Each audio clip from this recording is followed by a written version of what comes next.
नमस्कार दोस्तों, आपके अपने YouTube channel study related Ram में आपका बहुत बहुत स्वागत करता हूं। दोस्तों, आपको पता है 20 सितंबर थर्ड शिफ्ट का पेपर समाप्त हो गया है और हम आपके लिए 100% जीके जीएस और साइंस के ऑथेंटिक क्वेश्चन लेकर आए हैं। तो अभी तक आप हमारे चैनल पर नए हो तो प्लीज़ चैनल को सब्सक्राइब कर लें। बगल में जो बेल आइकन है, घंटा है, उसको भी दबा लें ताकि रेलवे की पल पल की अपडेट और इस तरह की वीडियो आपको सबसे पहले मिलती रहे। और फ्रेंड्स, अगर इस वीडियो का आपको PDF चाहिए तो PDF हमारे टेलीग्राम चैनल पर मिल जाएगा। टेलीग्राम चैनल के लिंक वीडियो के डिस्क्रिप्शन में दे रखी है, वहाँ से टेलीग्राम ज्वाइन कर सकते हैं। तो चलिए चलते हैं आज की शिफ्ट में किस तरह के क्वेश्चन पूछे गए हैं। इसमें हमारा पहला क्वेश्चन पूछा गया है, चिपको आंदोलन किससे और कब हुआ था?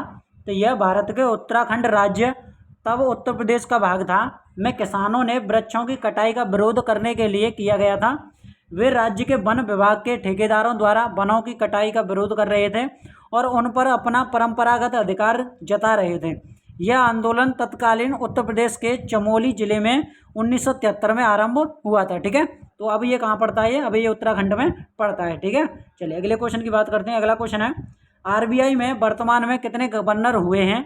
तो वर्ष 1935 में RBI की स्थापना के बाद भारतीय रिजर्व बैंक में अब तक कुल 25 गवर्नर नियुक्त किए जा चुके हैं।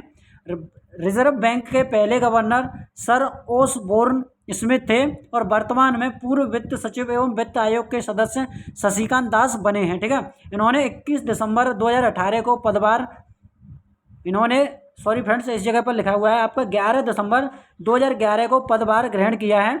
यह रिजर्व बैंकों के 25वें गवर्नर है। तो इसका जो राइट आंसर हो जाएगा वो हो जाएगा आपके 25 गवर्नर हुए हैं। ठीक है, चलिए अगले क्वेश्चन की तरफ बढ़ते हैं। अगला क्वेश्चन है, 86वां संविधान संशोधन द्वारा क्या जोड़ा गया था?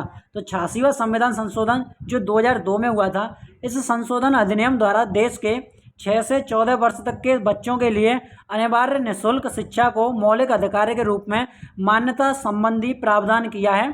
इस अनुच्छेद 21 क के अंतर्गत जो संविधान में जोड़ा गया है, इस अधिनियम द्वारा संविधान के अनुच्छेद 51 क में संशोधन किए जाने का भी प्रावधान है। ठीक है, चलिए अगले क्वेश्चन की तरफ बढ़ते हैं। अगला क्वेश्चन है हमारा कि निम्न में से कौन सी शास्त्रीय भाषा नहीं है? तो आपको बता दें फ्रेंड्स, हमारी जो शास्त्रीय भाषा हैं वो वर्तमान में 6 शास्त्रीय भाषा हैं। इनमें से अगर कोई भी भाषा जैसे संस्कृत, तेलुगु, तमिल, उड़िया, मलयालम और कन्नड़, इनमें से कोई अलग और ऑप्शन होगा वही आपका राइट आंसर हो जाएगा। ठीक है, चलिए अगले क्वेश्चन की तरफ बढ़ते हैं। अगला क्वेश्चन हमारा, नागालैंड में कौन सा त्यौहार मनाया जाता है?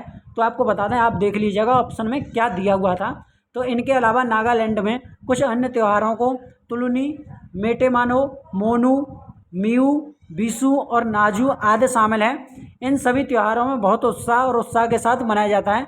इनके अलावा और भी कोई ऑप्शन होगा तो वही आपका राइट आंसर हो जाएगा, या इनमें से कोई ऑप्शन होगा तो वही आपका आंसर हो जाएगा। ठीक है, एक आपका हॉर्नबिल त्यौहार है, वो भी नागालैंड में मनाया जाता है। ठीक है, चलिए अगले क्वेश्चन की बात करते हैं। अगला क्वेश्चन है हमारा कि 46 गुणसूत्र में से जनन कोशिका में कितने गुणसूत्र होते हैं?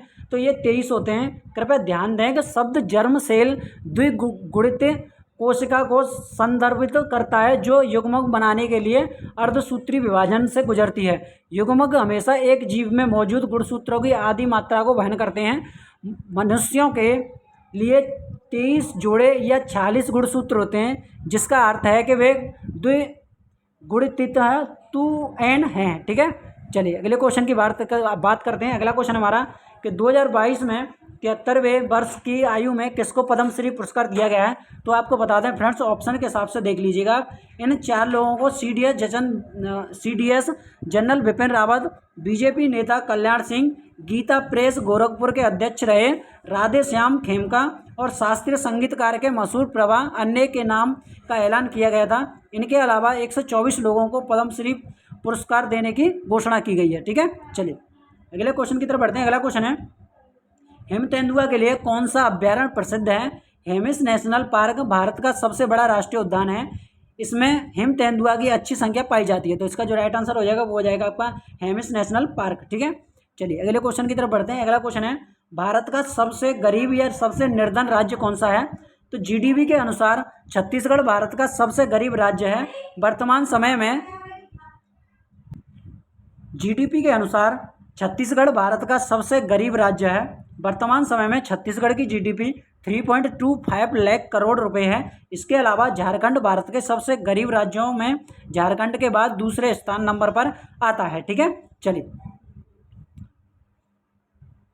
अगले क्वेश्चन की बात करते हैं। अगला क्वेश्चन है, IIT खड़गपुर ने किस चीज़ की खोज की है जिसमें कम खर्च में कैंसर का इलाज हो सकता है?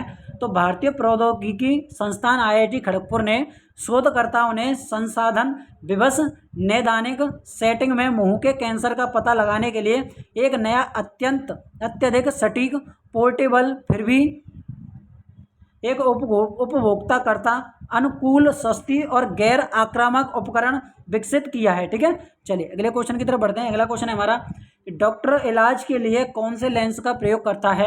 तो अवतल दर्पण का प्रयोग दंत चिकित्सकों द्वारा रोगियों के दांतों की बड़ी छवियों को देखने के लिए किया जाता है। चूंकि अवतल दर्पण उत्तल दर्पणों के विपरीत अभिवर्तित छवियां बना सकते हैं, इसलिए दंत चिकित्सकों द्वारा उपयोग किए जाते हैं। ठीक है, चलिए तो फ्रेंड्स ये थे क्वेश्चन हमारे जो आपके 20 सितंबर थर्ड शिफ्ट में बच्चों से हमें एनालाइज हुए हैं। अगर इसमें कोई भी क्वेश्चन आपका छूट रहा है तो आपके सारे के सारे क्वेश्चन हमारे PDF में प्रोवाइड करा दिए जाएंगे। PDF हमारा टेलीग्राम चैनल पर मिल जाएगा। टेलीग्राम चैनल की लिंक वीडियो के डिस्क्रिप्शन में दे रखी है, वहाँ से आप ज्वाइन कर सकते हैं। अगर वीडियो हमारी आपको अच्छी लगी तो प्लीज़ चैनल को सब्सक्राइब कर लें, बगल में जो बेल आइकन है उसको भी प्रेस कर लें ताकि रेलवे की पल की अपडेट और इस तरह की वीडियो आपको सबसे पहले मिलती रहे।